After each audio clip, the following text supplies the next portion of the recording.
ప్రతిష్టాత్మకంగా ఉన్న అయోధ్య టెంపుల్ కు సంబంధించిన వుడ్ వర్క్ అంతా కూడా హైదరాబాద్ కు చెందిన అనురాధ టింబర్ డిపో ప్రొవైడ్ చేస్తూ ఉంది. ప్రస్తుతం మనతో పాటు అనురాధ టింబర్ డిపోకు సంబంధించిన మేనేజ్మెంట్ ఉన్నారు. వారిని అడిగి తెలుసుకుందాం ఎలా ఫీల్ అవుతున్నారు, ఈ అవకాశం ఎలా వచ్చింది అనే అంశాలకు సంబంధించి. సార్ చెప్పండి, చాలా ప్రతిష్టాత్మకమైన టెంపుల్ అయోధ్య అనేది ఒక చరిత్ర ఉంది. అలాంటి టెంపుల్ కి మీ టింబర్ డిపో నుంచి వుడ్ వర్క్ వెళ్ళడం ఎలా అనిపిస్తుంది? నమస్కారం అండి, నా పేరు శరత్ బాబు. అనురాధ టింబర్స్ ఇంటర్నేషనల్ మేము ఎప్పటి నుంచో దేవుడికి సంబంధించిన పనులు చేయటం మాకు అలవాటు ఉంది కదా. అయితే రామ జన్మభూమికి సంబంధించి మమ్మల్ని ఫస్ట్ ఒక వుడెన్ మోడల్ తయారు చేసి ఇవ్వమని ట్రస్ట్ వాళ్ళు అడిగారు. అది జరిగి 3 years పైన అయింది. అప్పుడు శ్రీరామనవమికి ముందు మేము గుడి ఎలా ఉండబోతుంది అనేది వుడ్లో తయారు చేసి తీసుకెళ్లి గుడి లోపల పెట్టాము. అదే రూపంలో ఇప్పుడు రాళ్లతో పూర్తి మందిరం తయారవుతుంది. దానికి సంబంధించిన అన్ని తలుపులు, గర్భగుడి తలుపులు, సెంటర్ ప్యాడ్ తలుపులు, అన్ని రకాల తలుపులు మేము తయారు చేస్తున్నాము.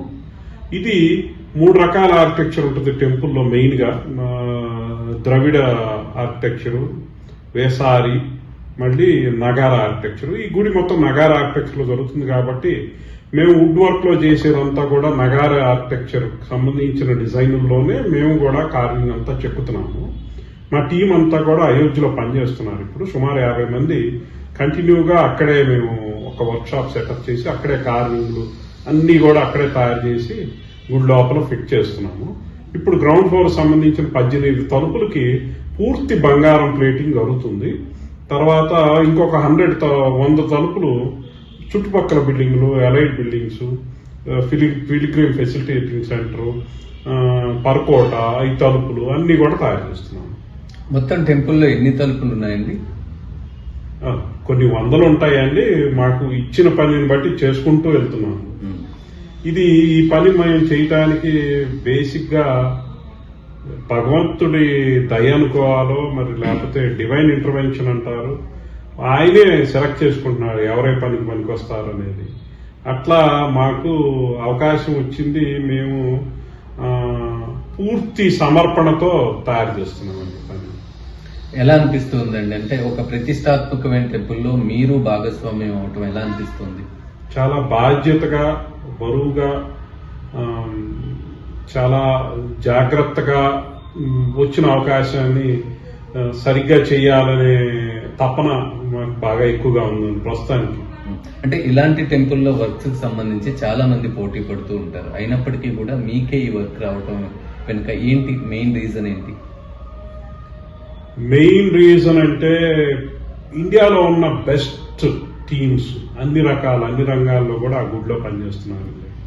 దీనిలో టాటా కన్సల్టెన్సీ ఇంజనీరింగ్ వాళ్ళు మెయిన్ గా చూజ్ చేస్తారు.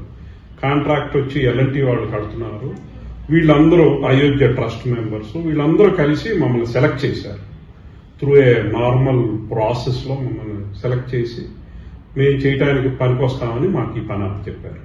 ఎన్ని రోజుల నుంచి చేస్తూ ఉన్నారు వర్క్? ఇంకా ఎన్ని రోజులు ఉంది చేయడానికి? జూన్ నుంచి మొదలు పెట్టామండి. పని కంటిన్యూగా జరుగుతుంది. ఇంకో 1 year పాటు ఉంటుంది అనుకుంటున్నాను. ఇంకొక 1 year పాటు ఉంటుంది. ఓకే. అంటే ఎటువంటి కలప వాడుతున్నారు? అంటే ఇక్కడ నుంచి కలపను తీసుకుని పోతున్నారా? వేరే ప్రాంతం నుంచి ఏమైనా కలపను తీసుకుని వస్తున్నారా? అంటే ప్రత్యేకించి ఆ ద్వారాలు గాని ఆ తలుపులు గాని చేయడానికి. దీనిలో ఉన్న స్పెషాలిటీ ఏంటంటే ఈ మందిరానికి మేము చేసే తలుపుల్లో ఎక్కడ కూడా ఇనుము అనేది వాడలేదండి. ఐరన్ గాని, స్క్రూ గాని, స్టీల్ గాని వాడలేదు. ప్రతిదీ కూడా వుడ్ గాని లేకపోతే అక్కడక్కడ బ్రాస్ వాడాము తప్ప ఎక్కడా కూడా స్టీల్ వాడలేదు. పూర్తిగా కూడా జాయినరీ సిస్టమ్ అంతా కూడా ట్రెడిషనల్ పద్ధతుల్లో చేస్తున్నాము. దీనికి సంబంధించిన వుడ్ మొత్తం బలార్షా నుంచి వాడాము. ఫస్ట్ క్లాస్ క్వాలిటీ వుడ్ కోసమని మేము ఒక 100 పీసులు ఉంటే అందులో 20 పీసులు మాత్రమే సెలెక్ట్ చేసి గుడికి వాడుతున్నాం. ఎందుకంటే ఇంకొక 1000 సంవత్సరాల పాటు ఈ వుడ్కి ఏం కాకూడదని చాలా జాగ్రత్తగా సెలెక్ట్ చేసి వాడుతున్నాం. మీరు గతంలో కూడా వార్తల్లో ఉన్నారు. ఒక 1500 సంవత్సరాల క్రితానికి సంబంధించిన ఒక పెద్ద చెట్టుని అనంత పద్మనాభ స్వామి విగ్రహాన్ని కూడా మీరు దాన్ని చెక్కించారు, దాన్ని చేశారు. ఎలా అనిపిస్తుందండి? అంటే ఇలా మీరు స్పిరిచువల్ గా వెళ్ళడానికి ఏమైనా రీజన్స్ ఉన్నాయా? అనంత పద్మనాభ స్వామి విగ్రహం మేము చేసేటప్పుడు ఊహించలేదండి ఇంత పెద్ద రెస్పాన్స్ వస్తుందని. బస్సులు వేసుకొని వస్తున్నారు మా డిపోకి చూడటానికి. ఇది టింబర్ డిపో కాకుండా గుడిలాగా అయిపోయింది, అంత రెస్పాన్స్ వచ్చింది ఆ విగ్రహం మూలంగా. అట్లాగే ఇప్పుడు ఇంకొకటి తయారు చేస్తున్నాం, శ్రీరాముల వారి విగ్రహం దాని పక్కనే, అది కూడా జరుగుతుంది, అది కూడా సగమైంది ప్రస్తుతానికి. ఇంకా ఇది కాక మేము మొన్నటి రోజున భారత రాష్ట్రపతి గారికి ఇక్కడే తెలంగాణలో మేము ఒక ఫ్లాగ్ పోస్ట్ తయారు చేసి ఇన్స్టాల్ చేశాము. అది ఎటువంటి ఫౌండేషన్ లేకుండా తయారు చేయడం జరిగింది. అది హిస్టారిక్ ఇంపార్టెన్స్ ఉన్న ఫ్లాగ్ పోస్ట్, జెండా కర్ర అంటారు తెలుగులో. ఆ జెండా కర్ర 120 అడుగులు ఎత్తు, సింగిల్ కేబుల్స్ మీద అది నిలబడేటట్టుగా డిజైన్ చేసి చేయటం జరిగింది. అది కూడా archaeological survey of India, NBCC India, మళ్ళీ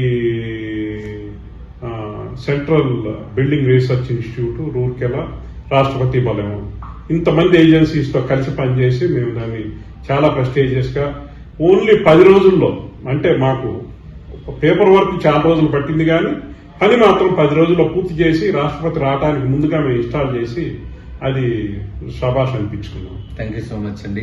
హైదరాబాద్ కి చెందిన అనురాధ టింబర్ డిపో అయోధ్యలో ఉన్న టెంపుల్ కి సంబంధించిన వుడ్ వర్క్ అంతా కూడా ప్రొవైడ్ చేస్తుంది. ఇప్పటికే వర్క్ అంతా కూడా అక్కడ నడుస్తున్న పరిస్థితి అయితే క్లియర్ గా కనిపిస్తుంది. ఇంకా కూడా ఇంకా కొద్ది నెలల పాటు అక్కడ వర్క్ నడిచే అవకాశాలు ఉన్నాయని కూడా చెప్తూ ఉన్నారు. దాదాపుగా 100 తలుపులు అక్కడ ఇక్కడున్న హైదరాబాద్ లో ఉన్న టింబర్ డిపోకు చెందిన వర్కర్స్ అందరూ కూడా అక్కడ వర్క్ చేస్తూ ఉన్నారు. ఇది ఇక్కడ పరిస్థితి. Vote studio.